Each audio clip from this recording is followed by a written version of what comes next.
So there's a lot of different terms for short-term funding. Some people refer to it as bridge financing.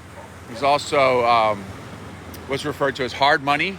So hard money lenders are lenders who will loan you money on a short term. So in our case, we borrowed that money for up to 1 year term.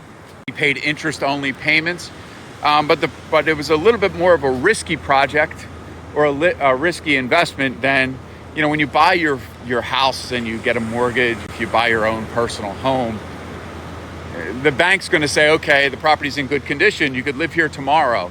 The property that I'm referring to, we couldn't live there, and no one could live there right away. We had to put new bathrooms in, 2 new bathrooms. It was a 2-unit property. We had to put new kitchens. We had to put a new heating system in, and all of those sort of things. So different financing. So short term essentially means that we had monthly payback schedule.